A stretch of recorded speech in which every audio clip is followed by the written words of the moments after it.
आज के video lecture में हम सीखेंगे inheritance in Python. Inheritance object oriented programming का एक बड़ा इंपॉर्टेंट टॉपिक है। इनहेरिटेंस होता क्या है, इनहेरिटेंस की नीड क्या है, और रियल लाइफ सिनेरियो में इनहेरिटेंस को हम कैसे यूज करते हैं। प्रोफेशनल लाइफ में प्रोग्रामर इनहेरिटेंस का यूज कहाँ कहाँ पे कर सकते हैं, कैसे यूज कर सकते हैं। तो ये सारे जो कंसेप्ट है ना, इस वीडियो लेक्चर में हम स्टेप बाय स्टेप सीखेंगे। अगर हम रियल लाइफ एग्जांपल की बात करें तो एक चाइल्ड जो है आदि कुछ प्रॉपर्टीज अपने फादर से इनहेरिट करेगा और कुछ प्रॉपर्टीज क्या करेगा, अपनी मदर की लेगा। सपोज आइज मदर जैसी है, ओके। बिहेवियर नेचर फादर पे गया, तो ये क्या होता है, यही इनहेरिट है। बेसिकली यही इनहेरिटेंस का मतलब है कि जो हमारी चाइल्ड क्लास है ना, चाइल्ड क्लास को क्या बोलते हैं, डिराइव्ड क्लास बोलते हैं। डिराइव्ड क्लास, तो डिराइव्ड क्लास है ना, वो क्या कर रही है, कुछ प्रॉपर्टीज अपनी पेरेंट क्लास से इनहेरिट कर रही है। अगर हम प्रोफेशनल लाइन के एग्जांपल लें, अगर हम प्रोफेशनली देखा जाए कि इनहेरिटेंस का यूज कैसे होता है, तो मैं आपको एक इतनी अच्छी एग्जांपल दूंगी ना कि आपको सारे बेसिक कंसेप्ट जो है ना, बेसिक इनहेरिटेंस का, वो आपको क्लियर हो जाएगा। तो एक एग्जांपल लेते हैं। सपोज करो, इमेजिन करो कि एक कंपनी में सॉफ्टवेयर इंजीनियर है। तो उसने एक कोडिंग कर रहा है वो, ओके। तो वो कोडिंग कर रहा है, उसने क्लास का नाम लिखा क्लास कोडर। क्लास कोडर लेके वो, उसने बहुत सारी कोडिंग कर रहा है, बहुत सारी उसने फॉर्मूलाज और बहुत कुछ उसने लगाया अपने कोड में, ओके। तो बहुत सारे कंसेप्ट यूज किए। तो अब क्या होता है कि आधे से ज्यादा 50% से ज्यादा उसने कोड कर लिया। क्लास का क्या नाम है, कोडर, क्लास कोडर। 50% से ज्यादा वो कोड कर चुका है। तो अब क्या हुआ कि उसको एकदम से ना याद आया कि मैं क्लास का नाम कोडर की जगह एक प्रोग्रामर रख दूं तो ज्यादा बेटर रहेगा। तो वो क्या करेगा कि अब ये आधी से ज्यादा कोडिंग हो चुकी है, ओके। कुछ कोडिंग बची हुई है और काफी कोडिंग हो चुकी है।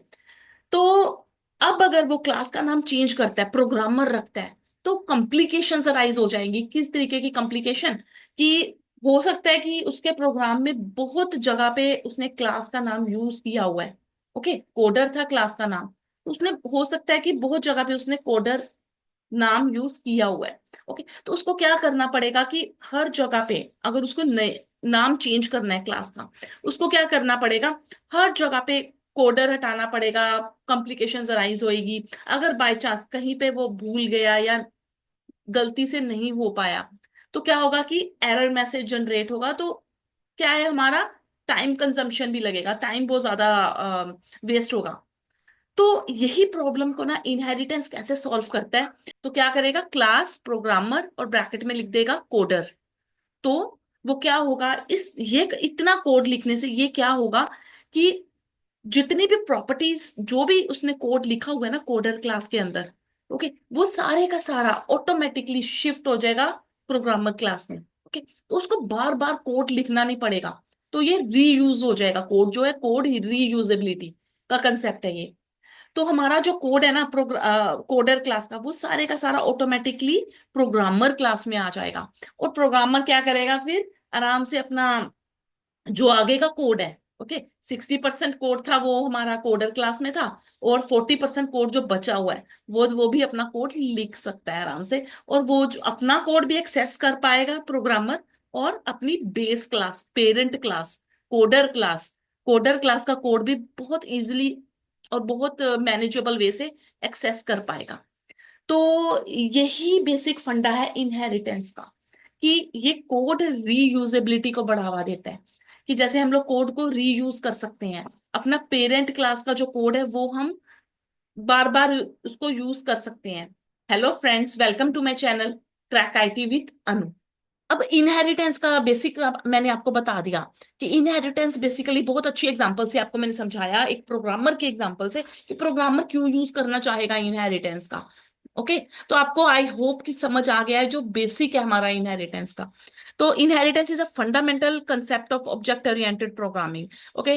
Where a new class called a child, इसमें डिराइव्ड क्लास भी लिखना था, कॉल्ड अ चाइल्ड, स्लैश डाल के आप लिख सकते हो, चाइल्ड डिराइव्ड और सब class is created from an existing class called a parent, base और सुपर क्लास।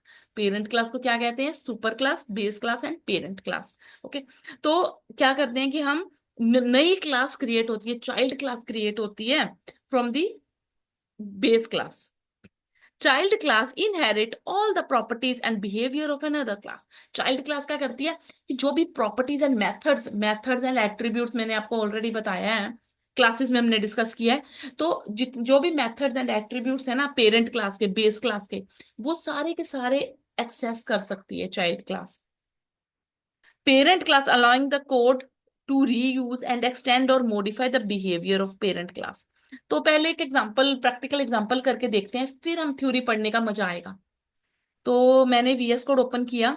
यहाँ पे ना सबसे पहले मैं एक क्लास बना रही, मैं ना जो एग्जांपल लूंगी ना, मैं फादर एंड चाइल्ड के पर्सपेक्टिव से देख के एग्जांपल लूंगी, ठीक है। तो मैं यहाँ पे मैंने एक क्लास बना दी फादर की।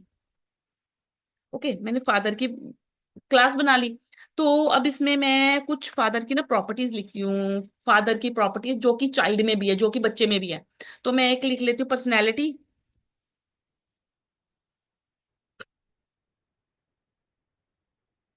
तो यहाँ पे सेल्फ लिखना मैंडेटरी होता है, आपको पता है ऑलरेडी। तो मैंने यहाँ पे प्रिंट करवा दिया,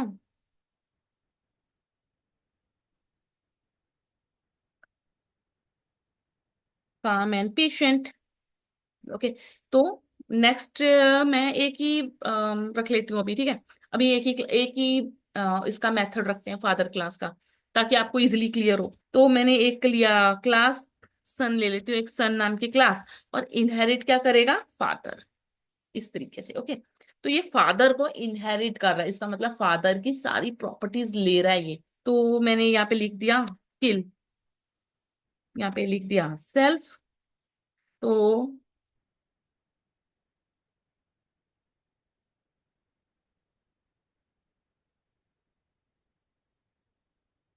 गुड इन प्रोग्रामिंग, बस ये एक एक ये भी लेते हैं, धीरे धीरे इसको एक्सटेंड करते जाएंगे।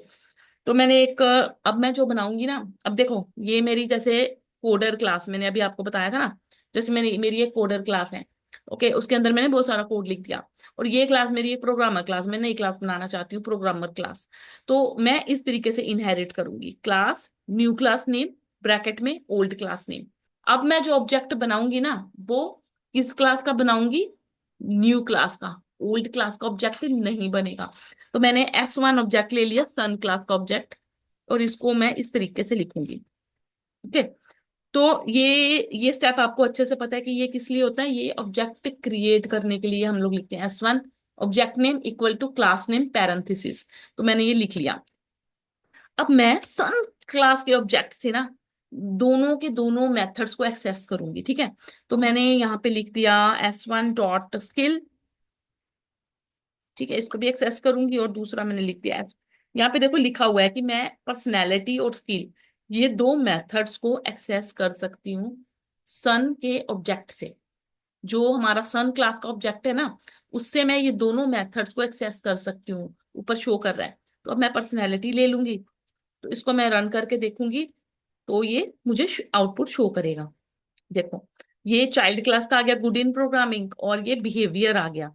इसका क्या मतलब है कि चाइल्ड क्लास में जो पर्सनैलिटी, ये मेथड, ये अपने फादर का उसने इनहेरिट किया है, और इसका खुद का भी मेथड है। ओके। तो ऐसा नहीं है कि वो सारे का सारा इनहेरिट, उसका खुद का भी तो प्रॉपर्टीज होगी ना बच्चे की। तो ये उसने इनहेरिट किया फादर क्लास से, और ये उसकी खुद की प्रॉपर्टी है। ओके, ये उसका खुद का गुण है कि वो प्रोग्रामिंग में गुड है। तो अगर मैं सपोज करो कि अगर मैं फादर क्लास की से एक्सेस करना चाहूँ स्किल को, तो वो नहीं हो पाएगा, हमें एरर दिखाएगा। ये देखो, अगर मैं इस तरीके से चाहूं, अगर मैंने लिया फादर, F1 ले लेते हैं, इक्वल टू फादर। तो फादर नाम का मैंने ऑब्जेक्ट बना लिया। तो अब मैं चाहती हूँ स्किल को मैं एक्सेस करूं, F1 डॉट स्किल। तो ये एक्सेस नहीं हो पाएगा, बिकॉज जो हमारी बेस क्लास है ना, उससे उसकी ऑब्जेक्ट से आप न्यू क्लास को एक्सेस नहीं कर सकते हो, डिराइव्ड क्लास को। डिराइव्ड क्लास है ना जो, वो इनहेरिट करती है ओल्ड क्लास की प्रॉपर्टीज। तो अब मैं इसको अगर रन करूँ ना, तो ये एरर मैसेज दिखाएगा, ये इनहेरिट नहीं करेगा। Father object has no attribute skill. Okay. तो ये हमें एरर मैसेज दिखाएगा। बट अगर मैं पर्सनैलिटी करूँ ना, वो एग्जीक्यूट कर लेगा। अगर मैं यहाँ पे लिखूं पर्सनैलिटी, पर्सनैलिटी, ये देखो यहाँ भी ऊपर शो कर रहा है कि पर्सनैलिटी, क्योंकि बिकॉज ये फादर का ही बिहेवियर है ना, फादर का मेथड है। तो इसको एग्जीक्यूट कर देगा, बट वो चाइल्ड क्लास को, किसी भी मेथड को, चाइल्ड क्लास के मेथड को एग्जीक्यूट नहीं कर पाएगा। तो ये देखो फादर क्लास का मेथड एग्जीक्यूट हो गया। तो छोड़ो, हम ये लेना ही नहीं है हमें। ओके, फादर जो हमारी डिराइव्ड क्लास होती है ना, चाइल्ड क्लास, उसी का ऑब्जेक्ट बनाते हैं, बेस क्लास का ऑब्जेक्ट नहीं बनाते हैं। तो इसको मैं अनकमेंट करती हूँ।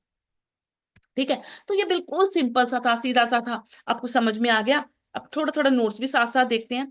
Child class inherit the properties and behaviour of another class, that is parent class. तो ये अभी आपने देखा कि चाइल्ड क्लास कैसे इनहेरिट कर रही थी फादर की प्रॉपर्टीज को, allowing the code to reuse and extend and modify the behavior of parent class. अब ये की पॉइंट्स है कुछ। Child class can access and use all public and protected properties and methods from the parent class. Child class क्या कर सकती है? सारी प्रॉपर्टीज और मेथड्स पेरेंट क्लास के एक्सेस कर सकती है। The child class can also override method of the parent class. Override क्या होता है? Method over return. Okay, method override. तो ये भी देख लेते हैं, मेथड ओवरराइड क्या होता है। सपोज करो मैंने यहाँ पे लिखा, एक और मैंने मेथड बना लिया हॉबी नाम का। तो ये चाइल्ड की हॉबी है, प्रिंट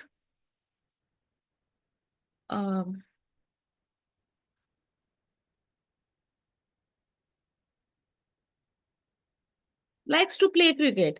तो एक और हॉबी है जो फादर की भी है। ओके, चाइल्ड की भी है, फादर की भी है, क्या है? डेफ।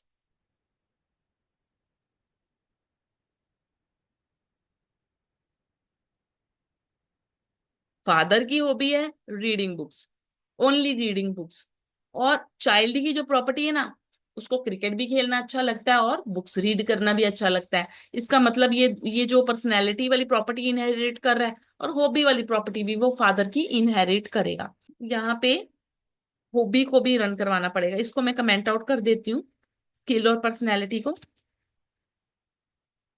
यहाँ पे मैं लिख देती हूँ S1 डॉट हॉबी। अब रन करके देखती हूँ। तो ये मुझे क्या बता रहा है? चाइल्ड की प्रॉपर्टी बता रहा है। ओके, तो ये मुझे चाइल्ड की प्रॉपर्टी बता रहा है, फादर की प्रॉपर्टी नहीं बता रहा। तो अब क्या होता है कि ये हमने इस मेथड को, अगर हम सेम मेथड नेम ले लें फादर बेस क्लास में और डिराइव्ड क्लास में, मेथड नेम सेम है हॉबी। ओके, मेथड नेम हमने चेंज नहीं किया, यहां भी है हॉबी है और यहां भी method name same method name use कर रहे हैं। तो इसको क्या कहते हैं? Function overriding. Okay, function overriding कहते हैं जब एक फंक्शन का नाम दो या दो से तीन बार बार बार रिपीट होता है ना, अलग अलग क्लासेस में। तो ये कहते हैं, इसको कहते हैं function overriding, method overriding. Okay, तो ये कंसेप्ट क्या है हमारा? मेथड ओवरराइडिंग का। तो इसको हम लोग कैसे क्लियर कर सकते हैं? जैसे अभी हमारा जो रन हो रहा था ना, ओनली चाइल्ड क्लास का रन हो रहा था, likes to play cricket.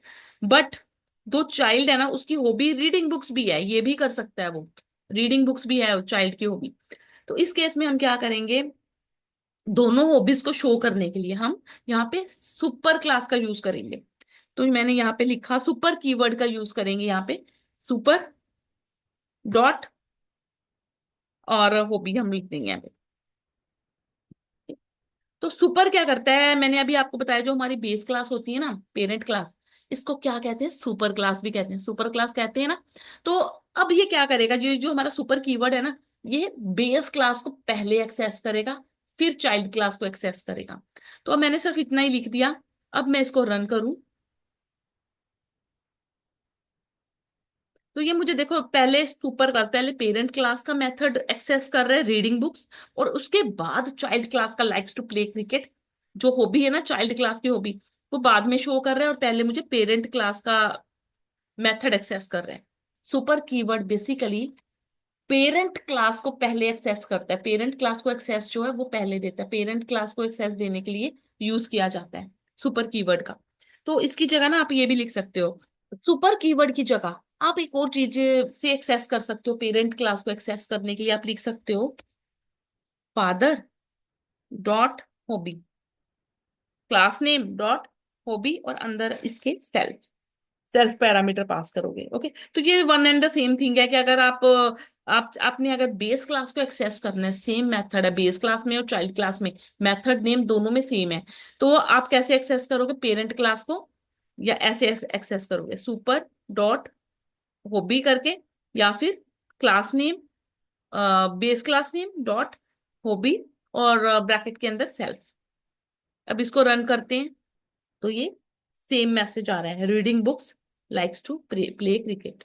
I hope आपको ये मेथड ओवरराइडिंग का कंसेप्ट क्लियर हो गया होगा। एक और कंसेप्ट की बात करेंगे, एमआरओ। एमआरओ की फुल फॉर्म है कि मेथड रेजोल्यूशन ऑर्डर। अगर आप इनहेरिटेंस में काम कर रहे हो, multi level inheritance, hierarchical inheritance, तो मल्टीपल इनहेरिटेंस, तो आपको ऑर्डर पता करना है कि पहले कौन सी क्लास एग्जीक्यूट हो रही है, उनका ऑर्डर क्या है। ओके, तो किस क्लास का ऑब्जेक्ट, किस क्लास का जो कोड है वो एग्जीक्यूट हो रहा है। तो आप लोग क्या आप इस तरीके से देख सकते हो, ये देखो मेरे पास अभी दो क्लासेस हैं at present, father class and son class.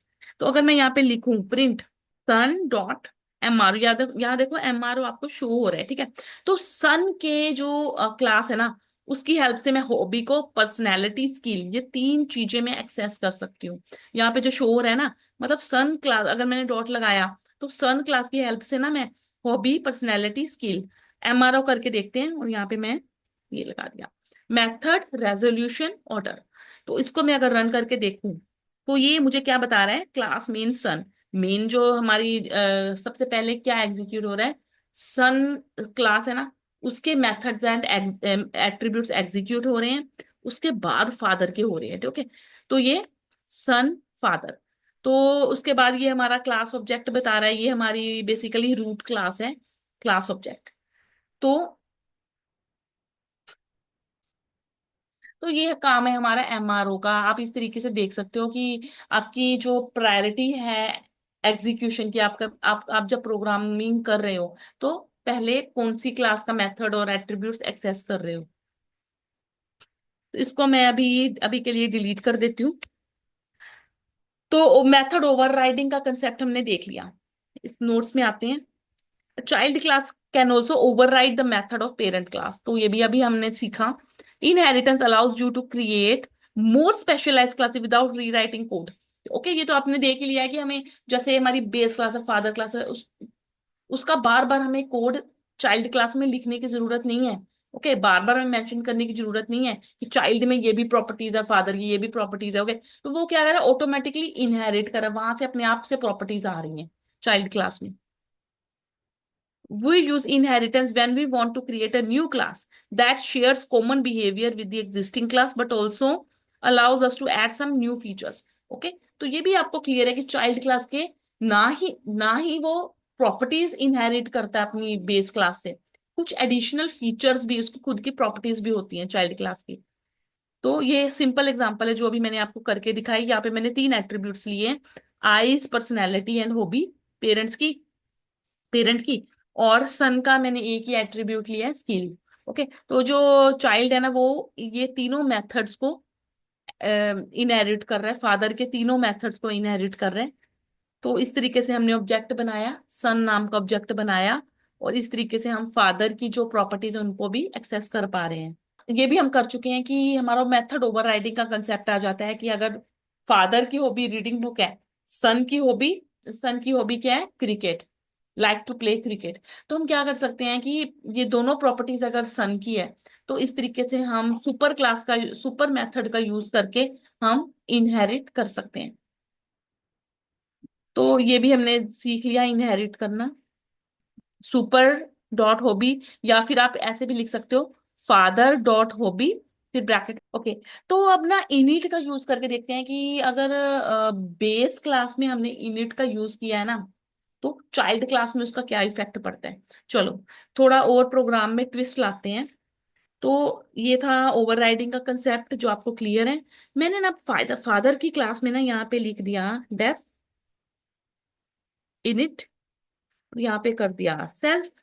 तो मैं यहाँ पे इनिट कंस्ट्रक्टर का यूज कर रही हूँ बेस क्लास में। तो सबसे पहले मैंने अभी एट्रीब्यूट्स ले लेती हूँ, सेल्फ डॉट जेंडर, ठीक है, दोनों ही मेल है, self dot gender equal to दूसरा ले लिया self dot eyes equal to 2। Okay, तो दोनों की अभी मैंने ना यहाँ पे ब्रैकेट में सेल्फ के साथ कोई पैरामीटर नहीं लिया, यहीं पे मेंशन कर दिया है जेंडर मेल है, और नंबर ऑफ आइज क्या है, नंबर ऑफ आइज लिख देते हैं यहाँ पे, number number of eyes. Okay, तो दोनों की जो नंबर ऑफ आइज है वो 2 है, और जेंडर मेल है। ओके, ये दो एट्रीब्यूट्स हैं, तो यहाँ पे मैंने मेंशन कर दिया। अब मैं यहाँ पे एक डिस्प्ले नाम का एक मैंने और मेथड ले लिया, यहाँ पे मैं मेंशन कर रही हूँ, यहाँ पे मैं कॉल भी करवाना है मुझे, हॉबी को मैं कर देती हूँ कमेंट आउट,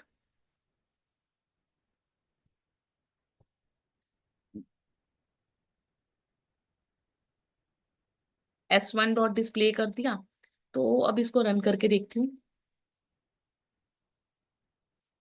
तो यहाँ पे शो हो रहा है gender is male and number of eyes are 2। Okay, जबकि मैंने जो इनिट कंस्ट्रक्टर है ना, ये कंस्ट्रक्टर बेस क्लास का कंस्ट्रक्टर है, चाइल्ड क्लास का नहीं है, ये कंस्ट्रक्टर बेस क्लास का है। फिर भी हम चाइल्ड क्लास के का ऑब्जेक्ट लेके इसको इसको भी एक्सेस कर पा रहे हैं, एट्रीब्यूट्स को भी एक्सेस कर पा रहे हैं, और मेथड्स को भी एक्सेस कर पा रहे हैं। ठीक है, बिल्कुल चल रहा है हमारा। अब प्रॉब्लम कहाँ पे आती है, प्रॉब्लम यहाँ पे आती है जब हम यहाँ पे सन क्लास का कंस्ट्रक्टर बने, तो वो अब मैंने यहाँ पे लिया डेफ इनिट,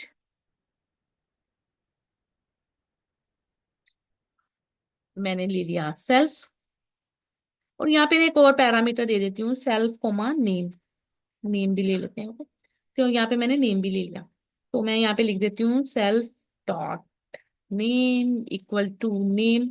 ठीक है, self dot name equal to name. Okay, यहाँ पे मैंने स्मॉल लेटर लेना था पैरामीटर में, यहाँ पे स्मॉल ले लेती हूँ। ठीक है, अब ठीक है। तो अब क्या होगा कि self dot name equal to name मैंने ले लिया, तो ये वैल्यू जो है ना नेम की, ये हमें देनी पड़ेगी। कहाँ पे देनी पड़ेगी, इनिट, आपको पता है जब आप इनिट यूज करते हैं, यहाँ पे तो देखो हमने यहाँ यहीं पे इनिशियलाइज करा दी वैल्यूज। ओके, तो ये हमें जब हम ऑब्जेक्ट बनाते हैं ना तब इनिशियलाइज करने की जरूरत नहीं है, बट इसकी वैल्यू हम कहाँ से उठाएंगे, यहाँ से उठाएंगे। सन का जो, यहाँ पे मैं लिख देती हूँ Rahul.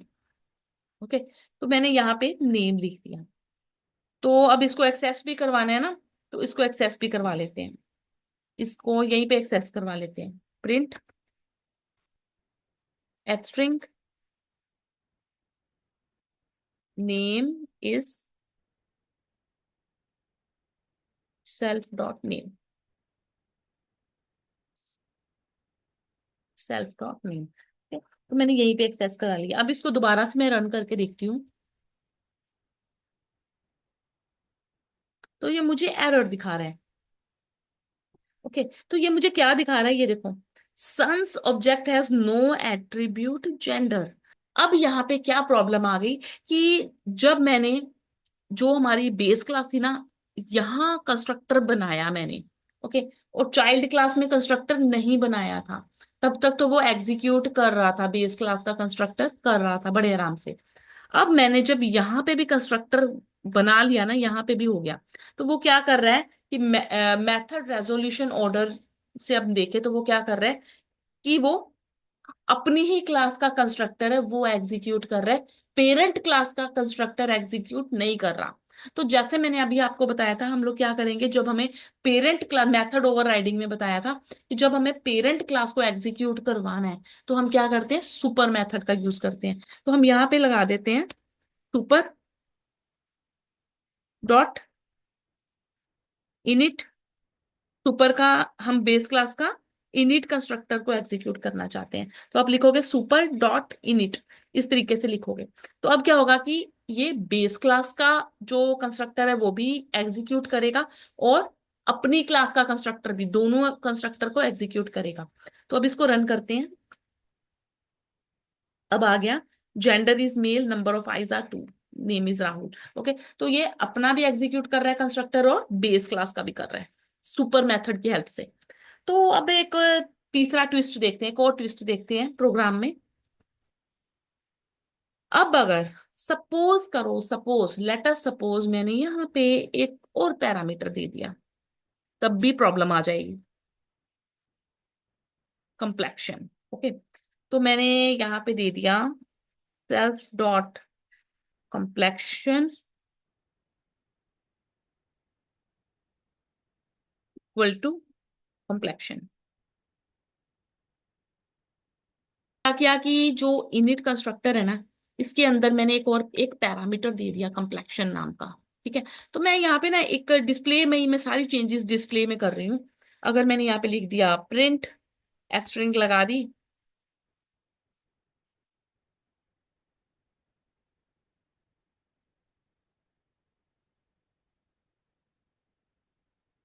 Complexion is self dot complexion. Okay, तो अब मैं इसको रन करके देखूं तो क्या आएगा। तो इसमें एरर आ रहा है, देखो, father in it missing one required positional argument complexion. Okay, तो इसमें क्या एरर आ रहा है हमारा कि फादर के इनिट में ना एक पोजिशनल आर्ग्यूमेंट, इसका क्या सिंपल एरर है। मैं यहाँ पे लिख देती हूँ फादर का नाम, ओके, यहाँ पे कर देती हूँ, यहाँ पे कंप्लेक्शन लिख देती हूँ मैं। जैसे हमने इनिट यूज किया ना, इनिट के अंदर जब हम क्लासेस एंड ऑब्जेक्ट्स में इनिट का यूज करते हैं, ठीक है, तो हमें कहाँ पे इनिशियलाइज करवाना पड़ता है, क्लास के अंदर। जब हम ऑब्जेक्ट बनाते हैं ना, तो हमें यहाँ पे करना पड़ता है। तो मैं यहाँ पे लिख देती हूँ फेयर। ठीक है, अब रन करके देखते हैं, अब एरर आ रहा है, अभी भी आ रहा है। तो अब क्या एरर आ रहा है, सन in it takes two position but three were given. अब इसमें क्या एरर आ रहा है, ये देखो, जब मैं यहाँ पे कोई आर्ग्यूमेंट मेंशन करती हूँ, यहाँ पे आर्ग्यूमेंट दे रही हूँ ना, ठीक है, तो सबसे पहला टास्क है हमारा, हमें यहाँ पे मेंशन करना पड़ता है। जब हम इनिट के अंदर कुछ भी सेल्फ के बाद कोई भी आर्ग्यूमेंट देते हैं ना, तो हमें यहाँ पे उसकी वैल्यू लिखनी पड़ती है। दूसरा, सन क्लास में भी ना यहाँ भी आपको एक आर्ग्यूमेंट देना पड़ेगा इस एरर को खत्म करने के लिए। तो आप कंप्लेक्शन भी दे सकते हो, कुछ भी दे सकते हो, ठीक है, कॉम्प भी दे सकते हो, कोई भी आर्ग्यूमेंट दे दो। ठीक है, मैंने कॉम्प दे दिया, तो अब ये एरर खत्म हो जाएगा बिल्कुल। बिकॉज हमें यहाँ पे भी सेल्फ, पहले पहला आर्ग्यूमेंट है हमारा नेम, नेम क्या है हमारा राहुल, दूसरा आर्ग्यूमेंट क्या है हमारा कॉम्प, तो कंप्लेक्शन क्या है हमारा फेयर। तो जरूरी नहीं है यहाँ पे आप पूरा कंप्लेक्शन ही लिखो, पूरा भी, वो भी लिख सकते हो, एरर नहीं आएगा। कंप्लेक्शन भी लिख सकते हो, इसकी जगह कुछ भी लिख सकते हो आप। तो यहाँ भी आपको इनिट के अंदर भी वो आर्ग्यूमेंट देना जरूरी है। तो अब मैं इसको दोबारा से रन करूं तो ये बिल्कुल सही आ रहा है, देखो, gender is male, number of eyes are 2, name भी आ रहा है और कंप्लेक्शन जो है वो फेयर है, हमारा बिल्कुल ठीक से चल रहा है। तो एग्जाम्पल 3 में यही चीजें आपको बताई गई है कि इनिट कंस्ट्रक्टर का यूज किया, जेंडर मेल वेट, तो ये सुपर क्लास का हमने यूज किया था, सुपर डॉट इनिट करके हमने यूज किया। ठीक? तो ये सुपर क्लास का क्यों यूज करते हैं हम, बेस क्लास को एक्सेस करने के लिए, इस तरीके से बेस क्लास को एक्सेस करने के लिए, उसका इनिट कंस्ट्रक्टर को एक्सेस करने के लिए हमें यहाँ पे सुपर का यूज करना पड़ेगा। यहाँ पे लिखा गया है, if we pass argument to init constructor of a base class, we need to pass argument to the init constructor of child class as well. तो ये चीजें आपको याद रखनी है, अगर आप कोई आर्ग्यूमेंट पास कर रहे हो बेस क्लास में इनिट कंस्ट्रक्टर के अंदर, तो आपको चाइल्ड क्लास में भी आर्ग्यूमेंट पास करना ही पड़ेगा। आज के वीडियो लेक्चर में बस इतना ही। आई होप कि आपको आज का लेक्चर बहुत अच्छे से क्लियर हो गया होगा। अगर आपको कुछ भी प्रॉब्लम है या आपको डिफिकल्टी आ रही है समझने में, तो आप प्लीज दोबारा से वीडियो देखिए। मैंने अपनी तरफ से कोशिश की है कि आपको जितना इजी लैंग्वेज और इजी वे में आपको एक्सप्लेन कर पाऊं। अगर आपको मेरे लेक्चर नोट्स अच्छे लग रहे हैं और आपको मेरे वीडियोस में समझ आ रहा है, कुछ गेन कर पा रहे हो, तो प्लीज मेरे चैनल को सब्सक्राइब कीजिए, लाइक कीजिए। Thank you.